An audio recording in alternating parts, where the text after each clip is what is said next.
DepEd Vision.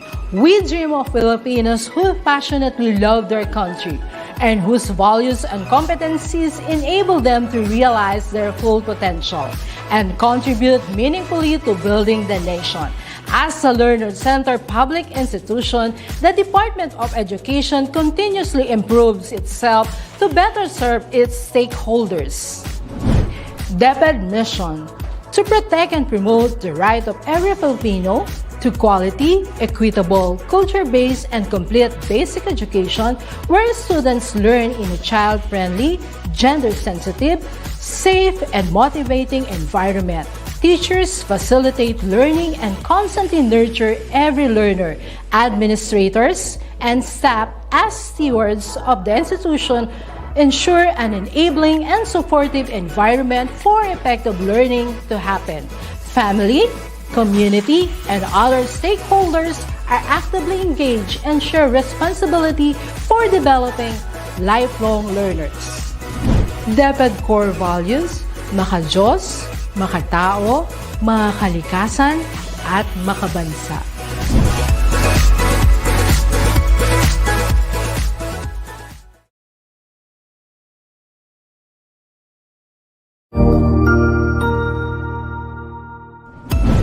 Mabuhay! Isang mapagpalang araw sa ating lahat. Ako ang inyong lingkod, Tutor Madge.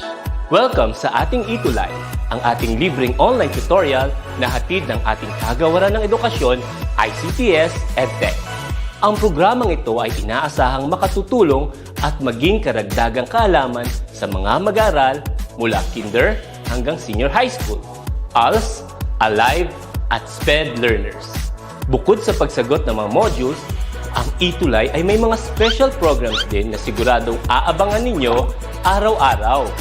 Katuwang ang ating mga minamahal na mga magulang at guro ay maitutulay natin ang pagkatuto. Kaya, ihanda na ang inyong module, lapis, papel o kwaderno. Ihanda rin ang isip, mata at tenga sa isa na namang makabuluhang aralin. Tayo nang matuto kasama ang inyong volunteer online tutor sa oras na ito.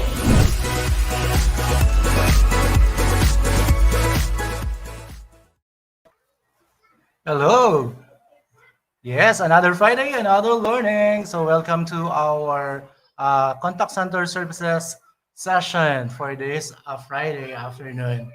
Okay, so you can watch our live session on Facebook. So DepEd EdTech Unit, DepEd tayo. And of course, also in YouTube, DepEd Philippines, DepEd EdTech, and DepEd TV. Okay, so every Friday, so 1:42 to 20 p.m. I am Tutor Rodman, your tall, dark, and never mind from SDO Bataan. Okay, so wala ngayon Sir Tutor T because is busy right now sa kanyang school. So, so Tutor T, good luck and congratulations. So our lesson for today, for our quarter 2,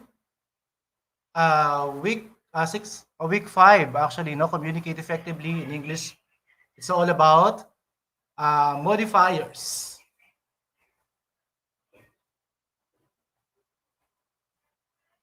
Yan. So, ano nga bang modifier? No, what are the modifiers? So mamaya i-discuss natin, no? So we talk about modifiers. And yeah, wait. Pag-usapan mo natin. So this is our objective for today. So use English language deploying oral, written, listening, and grammar skills. Okay. So what is the importance of this topic? No, it's about modifiers. Ano ba yung mga ito? Ano ba yung mga modifiers na ito? No? So being fluent in the English language, of course, takes time and effort.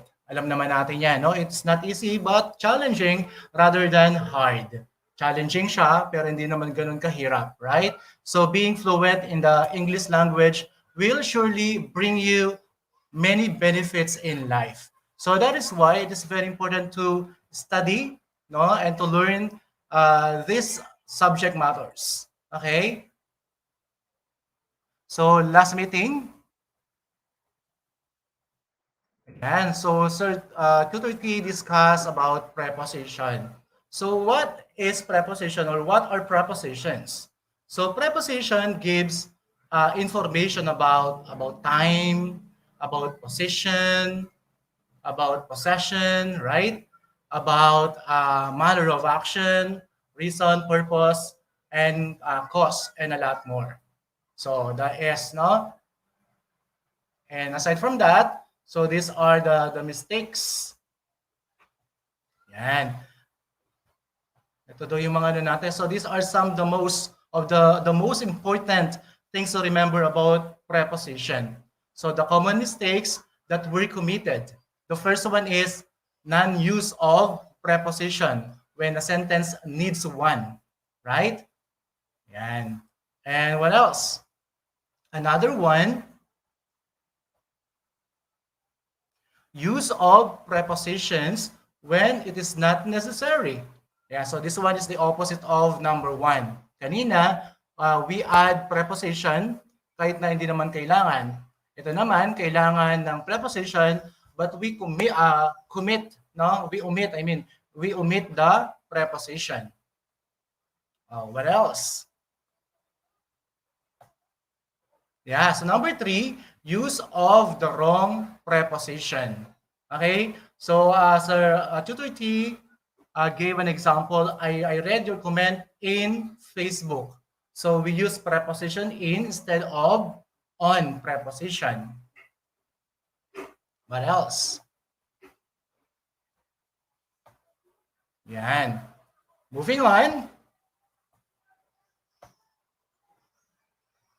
So in proposition, now we can avoid those mistakes if we have a solid understanding of the different types of prepositions and how and when to use them. Okay? So that is why practice is necessary. Right? It is very necessary. Kailangan nating pag-aralan those prepositions para mas gumaling tayo in grammar. Okay, so in here, so what's wrong with this sentence? So Neil Armstrong made history as the first man to step on the moon in 1969. So what do you think? What's wrong with this sentence? Meron bang mali? Or tama lang siya? Kasi for us Pinoy, so yung casual, in the casual conversation, it is normal. Parang okay na siya, no? In Filipino or in our language, of course, walang mali as long as we understand or we understood, no, each other. But in here, so what do you think, guys? Our duties. Palagay ninyo, meron bang mali rito? In this sentence, Neil Armstrong made history as the first man to step on the moon in 1969. So due to the placement of the modifier in 1969, so the modifier in this sentence is 1969, no? The sentence seems to say that Neil Armstrong was the first man that particular year to step on the moon. Diba? So nagkakaroon ng confusion. Ibig sabihin, after same year, on that same year, in 1969, meron pang another man na nagpunta sa moon. Okay, aside from Neil Armstrong. Kaya nagkakaroon ng confusion. Parang una lang si Neil Armstrong, tapos may sumunod sa kanya maybe next month, okay, in 1969. No, 1969. So paano natin gagawin 'yan? Okay. So, alin ang mas magala, no? Alin ang mas malinaw? In 1969, Neil Armstrong made history as the first man to step on the moon. So, which is better? Which is clearer? The first one or the second one? So, in here, the modifier in 1969, nilagay na natin sa tabi, no, ni Neil Armstrong. Sabi niya, made history as the first man to step on the moon. Right? So, mas malinaw, right? Yan. Pero siyempre sa atin, sabi ko nga in Filipino, sa ating mga Pinoy, so once we are using Tagalog or Filipino, so as long as we understood, no? As long as naintindihan natin siya, there's no problem with that. Okay? Or in the casual conversation, that is okay. That is normal. Right? But in grammar or in correct English, so magkakamali tayo, especially when we are taking an examination. Halimbawa, nag-a-apply tayo sa trabaho, right? Tapos we have this examination, no? Tapos akala natin okay na, hindi natin nakita yung modifier, the correct modifier. So magkakamali na tayo, right? Or for instance, meron kang entrance exam sa college, right? College exam. So magkakamali. Okay. So ano ba yan? Ano ba itong topic natin for today? Ano nga ba ito? No? So let us discuss what is a modifier. A modifier, sabi, is a word, phrase, or clause that provides description or describes another part of a sentence. Okay, so that is a modifier. So pag alam na natin, no, so when say word that is, or words, so those are the smallest units of language that native speaker can identify and find it meaningful. So word yun. So ang phrase naman, when say phrase, that is a grammatical term referring to a group of words. A phrase is a group of words in a sentence that does not have a subject nor a verb. A phrase is a group of combination of words that make sense but not complete sense. Yan. So malinaw na yan, no? So sabi dito, yun daw modifier is a word, phrase, or clause. So ano naman yung clause? A clause is a group of words containing a subject and a predicate, and which makes sense. So we have two, no? We have independent clause and dependent clause. Yan. So malinaw na, no? That is a modifier. A modifier is maybe a word, maybe a phrase, or maybe a clause, right? That provides description or describes another part of a sentence.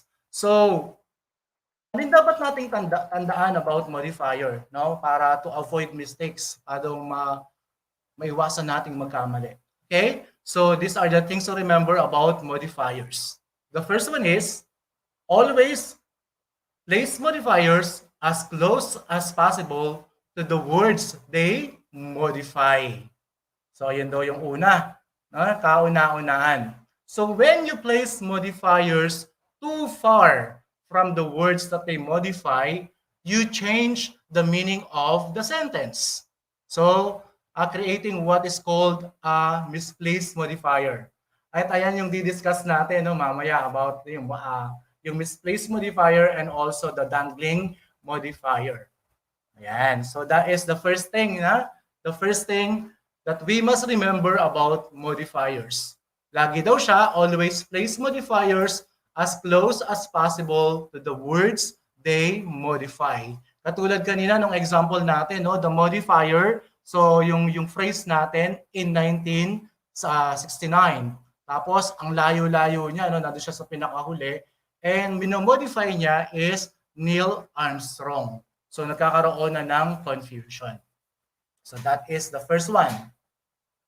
Okay, so we have examples in here. Okay, so example number 1. So Mr. Mark C is a good supervisor.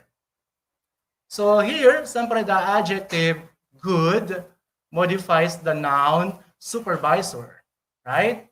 Yeah, so good supervisor. Number 2 example, the old man speaks slowly. So who speaks slowly? Sino ba yung nagsasalita ng mabagal? Siyempre yung the old man. So the adjective old modifies the noun man.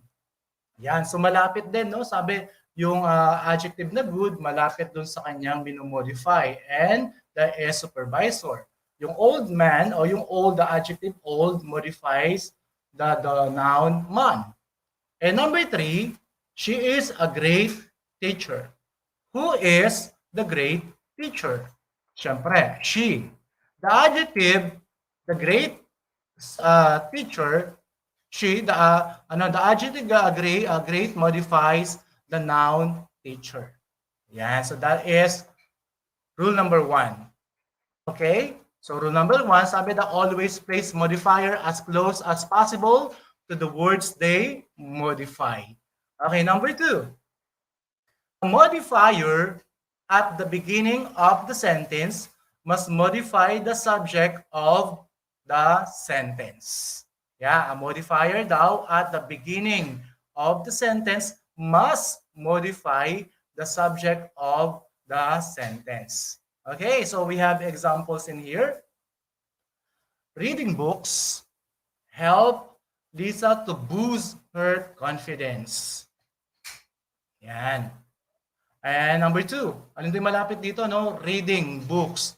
So if you use the modifier at the beginning of your sentence to modify a word other than the subject of your sentence, siyempre, you create a misplaced modifier error. Kaya nga, reading books. So, minomodify nung word na reading, yung books. Siyempre, sabi daw, help Lisa to boost her confidence. Another example, wearing headsets, Tutor Rodman heard Tutor T clearly. And number three, listening attentively, the tutors will learn the lesson well. Right? So that is rule number two about modifier. How about number three?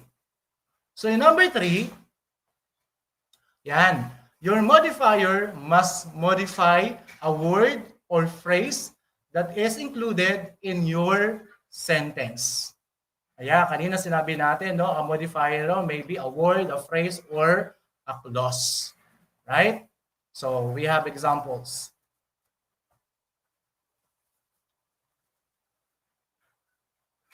Yeah. So while teaching modifiers, Tutor Rodman reads comments from the comment box. Yan, babasahin ko muna, no? So, good afternoon now, watching from Region 4A, Calabarzon, Division of Quezon, Calawag West District, Santa Maria Elementary School, Calawag, Quezon. So, good afternoon, no? Verniel Camacho Bello. So, thank you for watching. Okay, salamat. Thank you for watching CCS, Contact Center Services. So, wala si Tutor T ngayon. Okay?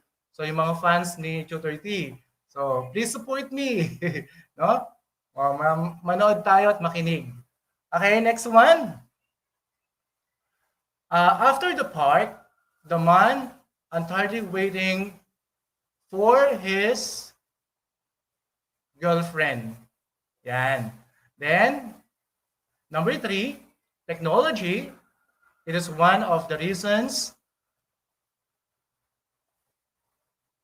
why is English the global language of today? Yeah. Sabi dito, no? So number three rule. So your modifier must modify a word or phrase that is included in your sentence. So while teaching modifiers, so ito, no? So we have these modifiers while teaching. Das minamodify niya yung modifiers.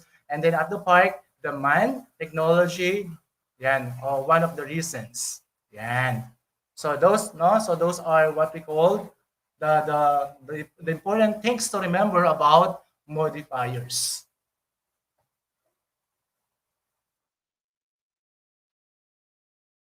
So there are different types of modifier in English grammar. Okay, so we have the noun modifier. Sabi, it modifies another noun. Example, Randy bought a banana, bread. Okay? Then number two, we have my father is a canteen manager. So actually, no, so there are different types of modifier in English grammar. Marami ito. But the most important is, just what I want to help you, uh, how to know the Dungling Modifier and the what you call the Misplaced Modifier, because those are included in the examinations given in college entrance exams, and also kapag nag-apply tayo sa trabaho. Yeah, marami ang mga ito, no? So the first one nga sabi, the noun modifier. And next we have adjective modifier. It modifies a noun and a pronoun, right? Example, Rommel is a good friend of mine. Number 2, he wishes a red sports car. Number 3, I smell something fishy.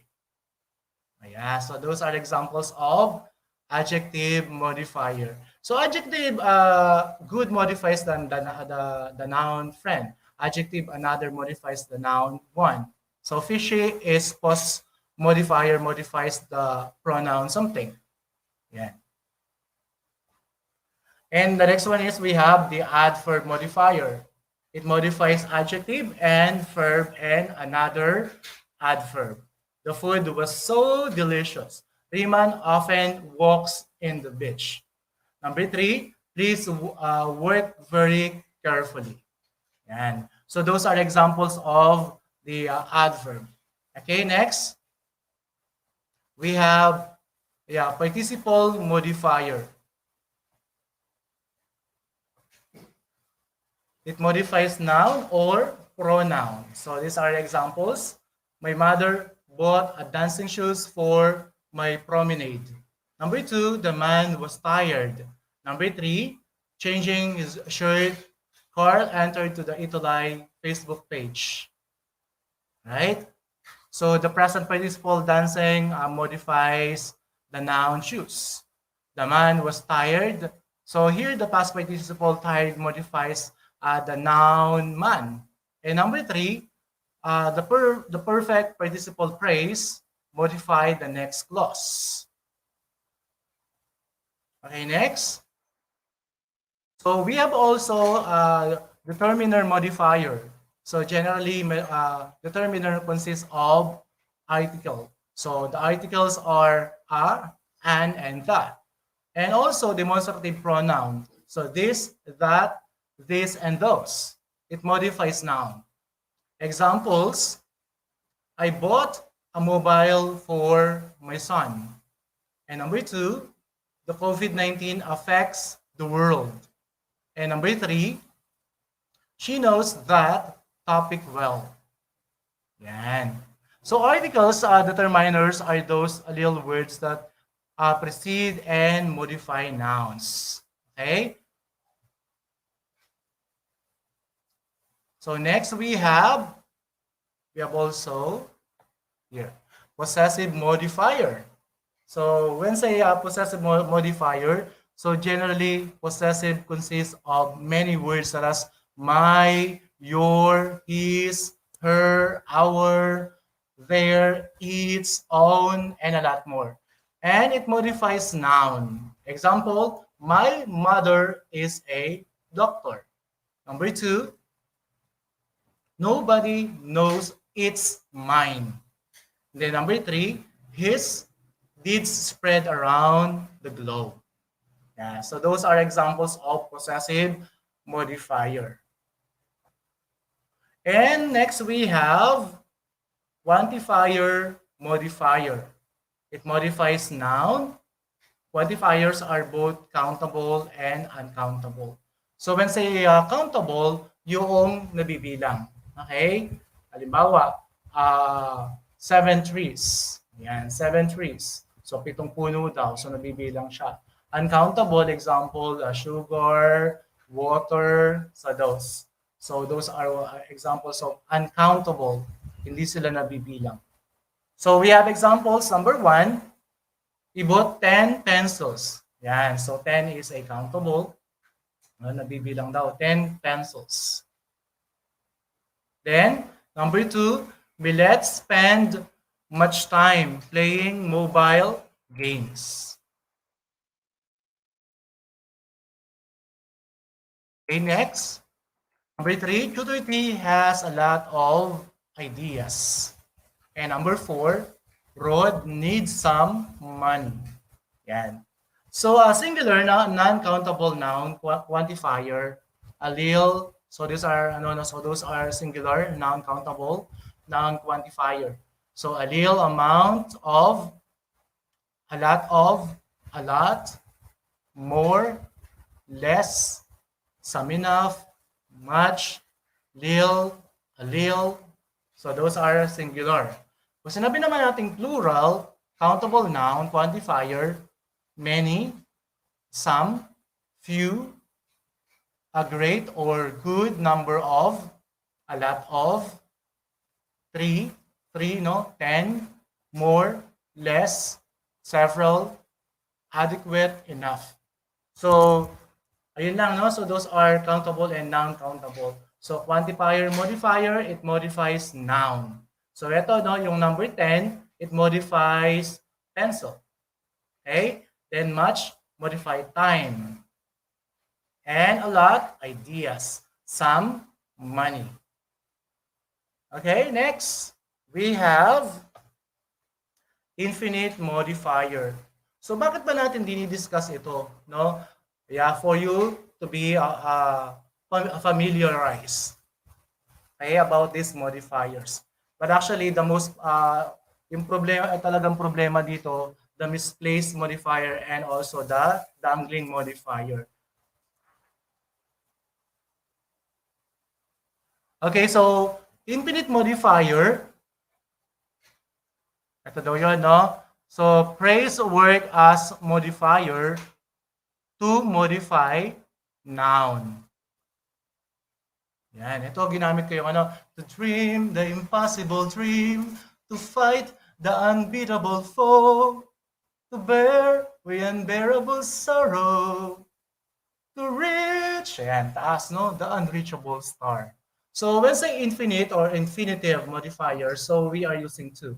To dream, to fight, to bear, to reach. Okay, next. A positive modifier. A positive modifier modifies noun. Examples.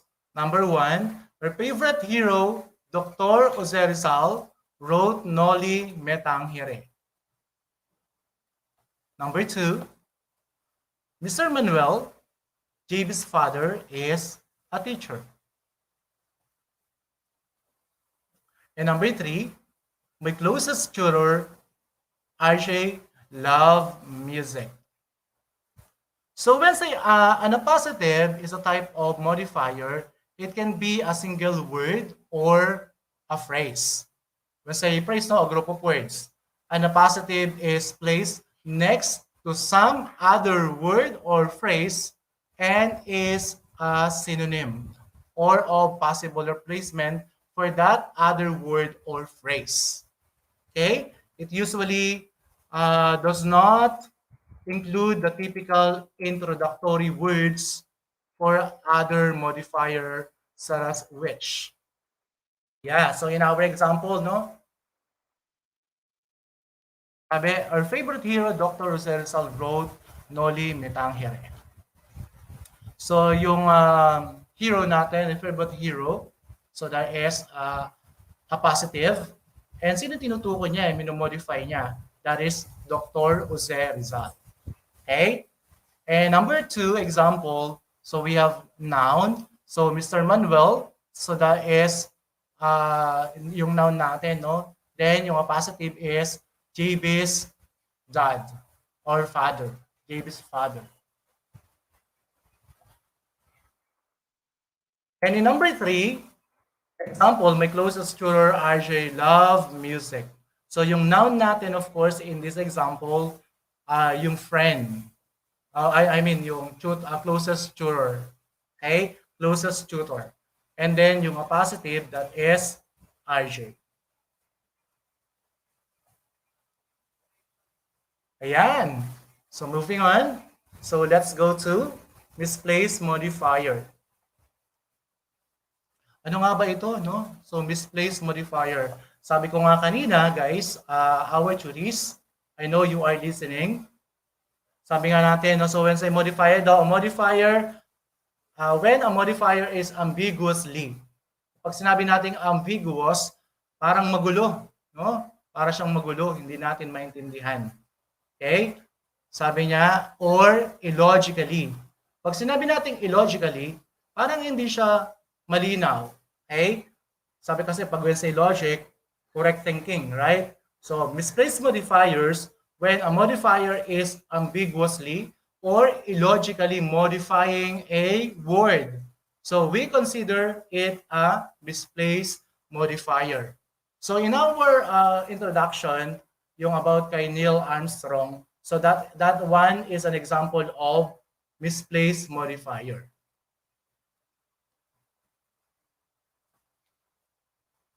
Yan. So, ito yung ano natin, no? So, misplaced modifiers. Example number 1. So, most participants selected a dinner for the menu that was low in carb. So, ano daw yan? Tama ba or mali? Right? But actually, kung titignan natin, parang tama naman kasi we understand the statement or the sentence, right? Parang wala naman tayong nagiging problema, right? Yeah, hi, Tutor Rodman from Tutor RJ Tela. I miss you, bro. Okay? Sige. Salamat. So, ano nga ba yung mali dito sa number 1 natin, sa example number 1? So, most participants selected daw a dinner from the menu that was low in carb. Yan. Meron bang mali o may tama?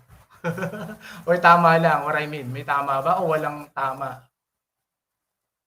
Thank you thank you Tutor RJ. Yan. So in here, guys, our dear today, sabi dito parang may mali daw, no?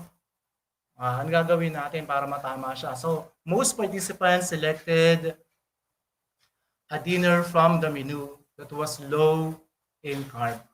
Ano ba yung ating modifier dito? What is the modifier in here? Parang ang modifier dito, no? From the menu.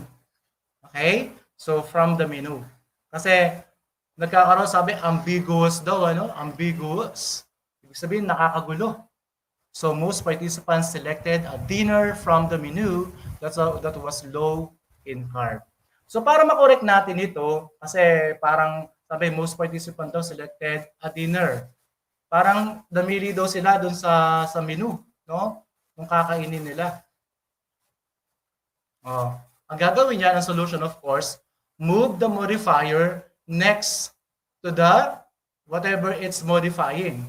In here, siyempre, in this example, our modifier is from the menu. Yan. So, ang gagawin natin, sabi daw, move the modifier next to the whatever it's modifying. So, sabi, most participants selected a dinner that was low in carb from the menu. Tama ba? Tama na ba siya?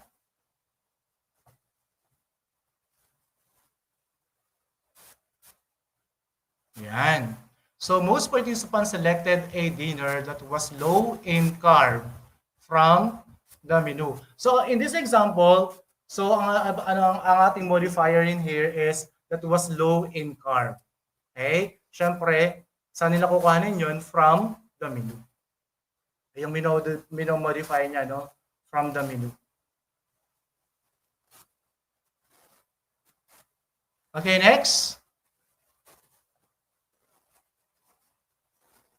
Another example, yan. Mara arrived home late and fell onto the bed covered in sweat.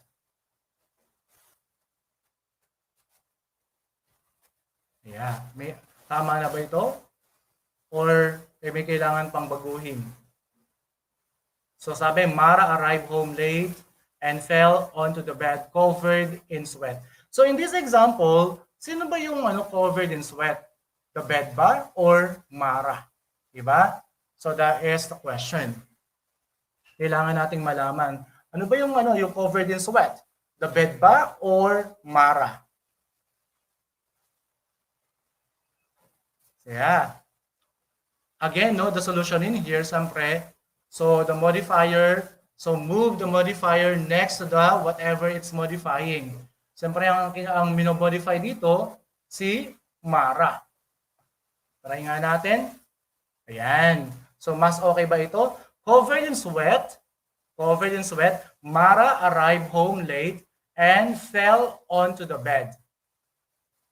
So, ibig sabihin, si Mara pala, yung punong-puno ng pawis at hindi yung bed. Right? So, covered in sweat. Kasi, we all know that yung bed naman ay talaga namang hindi pinagpapawisan. Right? Ayan. Nababasa siya, pero hindi pinagpapawisan. So, in this example, so, ni-move lang natin, no? We move the modifier next to the, whatever it's modifying. So, minomodify niya si Mara. So, covered in sweat, so malinaw na si Mara yung punong-puno ng pawis. Yeah, so covered in sweat, Mara arrived home late and fell onto bed. So, maybe si Mara ay pagod na pagod, no, galing sa trabaho. So, that's why kahit hindi na pa siya nakapagpahinga, yan. So, nakatulog na siya. Okay, next, another example. No, example number 3. The chess player called to his coach crying loudly. How about in this example? The chess player called to his coach crying loudly. So, siguro kung halimbawa, yung umiyak talaga dito yung coach niya, so walang problema dito, no? So, coach is crying loudly, so there's no problem with that. Pero syempre, ang tinutukoy dito yung chess player. So, maybe a boy, no? A boy chess player. Or maybe a girl chess player. Tapos, siguro nanalo siya, or maybe natalo siya doon sa kanilang game, sa kanilang rematch. Okay? So, kaya nag-iiyak siya ng malakas. The chess player called to his coach crying loudly. Paano natin gagawin yan? Meron ba dyan na misplace na modifier? Again, no? Yeah. Ang gagawin lang nito, syempre, kapag misplaced modifier, guys, so we just move the modifier next to the whatever it's modifying. Hanapin lang natin kung ano ba talaga yung minomodify niya. Okay, para mas maging malinaw yung ating sentence, yung ating statement.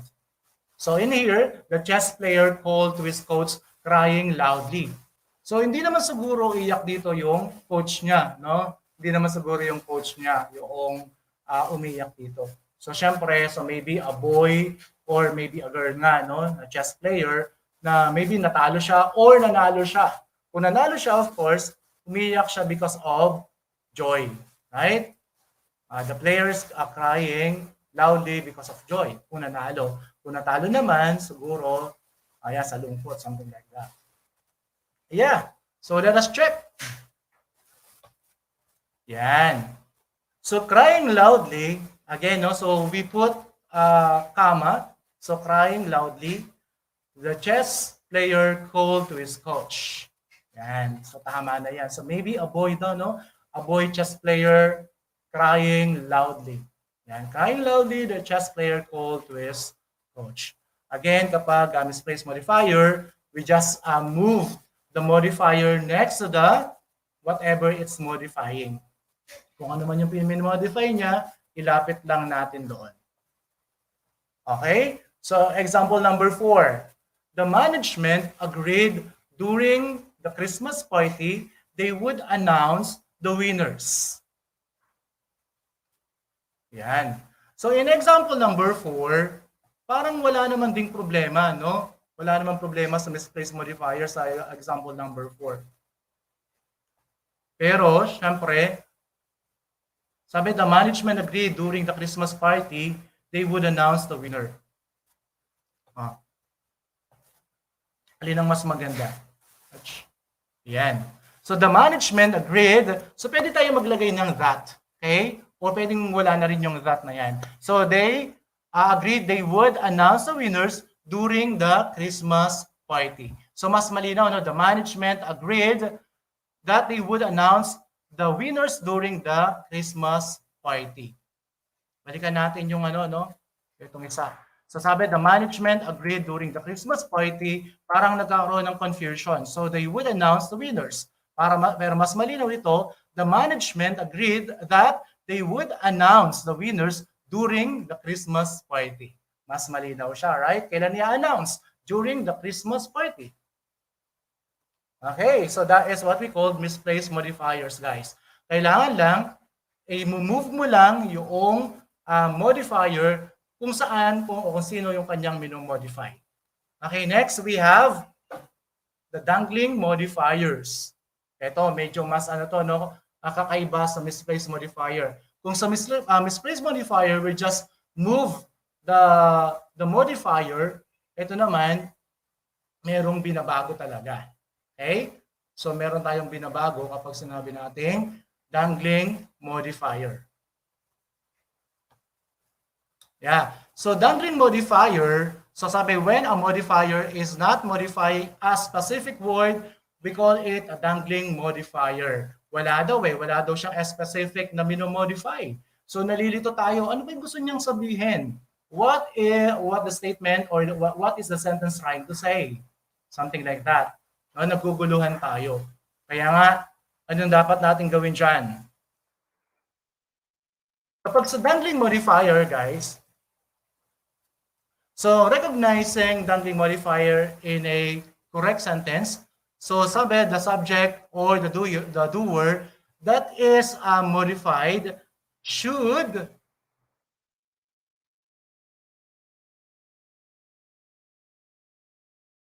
yan, no? So, ano natin, no? So, how to fix Dungling Modifier? And there are two ways to fix a Dungling Modifier. The first one is revise the main clause. So, one method of fixing a Dungling Modifier is to leave the modifier as it is and rewrite the main clause so that it begins with the subject being modified. Yeah, so example natin, no? While in the bus, a car accident was witnessed on the highway. Okay, tama ba ito? Or mas maganda ito, while in the bus, David, kasi nawawala yung ating subject eh. Okay, kaya ang lalagay natin, maglagay tayo ng subject dito. A car accident, sabi niya, while in the bus, a car accident was witnessed on the highway. Okay, kaya nawawala, the subject is missing, so we just add the subject. David, yan, nilagay natin si David. David witnessed a car accident on the highway. So mas malinaw na, right? Okay, next. Number 2, having injured his dominant hand, it was difficult to write the exam. Okay? So anong mali dyan? It was difficult to write the exam. Yan. So again, the verb, the subject is missing. Kaya ang natin, maglalagay tayo ng subject. Because Roniel had injured his dominant hand, it was difficult to write the exam. So mas malinaw na ngayon, we just add the subject or a subject. Number 3, another example, hungry after the CCS ETUlay session, my heavy lunch was quickly devoured upon reaching the end. Yan. So angry after the CCS ETUlay session. So sino ba yung nagugutom? Sino ba yung gutom? Wala pa rin, The subject is missing in here. Kaya siyempre ako itong nagdi-discuss, kaya lalagay ko na lang ako, Hungry after the CCS ETUlay session, so I quickly devoured my heavy lunch upon reaching the end. Yan. So I put I as the subject. Okay, tapos na tayo. So those are what we call the modifiers. Okay, modifiers. Ang importante lang dito, no, the most important is to know you guys, to understand you well, the what you call the misplaced modifier and also the dungling modifier. Kapag misplaced modifier, we just move, no, yung modifier nearer to the subject o yung minomodify niya. Aayusin lang natin. So that is what we call the misplaced modifier. Kapag dungling modifier naman, of course, i-arrange natin siya, aayusin natin siya, maybe the subject is missing. So we just add the subject. Mag-a-add lang tayo ng subject or maybe pwede natin siyang i-revise, no? I-revise natin siya hanggang sa mas maintindihan, no? Mas maging malinaw yung ating sentence. So that is, no? So that is all about the modifiers. Yan. So, if you want to, yung ating, to watch our recorded session, so panoorin nyo na sa Facebook and YouTube. Okay. So, we're done, no? We're done for today. So, I hope na marami natutunan about modifiers. Okay. So, this is your tutor Rodman. Thank you and God bless us all. So mag-aalis because we have another tutors waiting. So for FOS with Ma'am Grace and Ma'am Teresa. Thank you and God bless us all.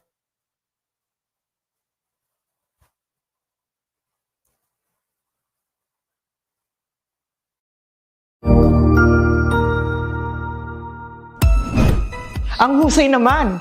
Natapos mo ang iyong tutorial session kasama ang iyong mahusay na ETUlay tutor. May bago ka bang natutuhan? I-share na yan gamit ang hashtag ETUlay Level Up. Huwag aalis ha dahil may susunod pang programa na pwede mo ring panoorin at salihan dahil naghihintay na ang iyong mga tutors. Happy learning dito sa ETUlay!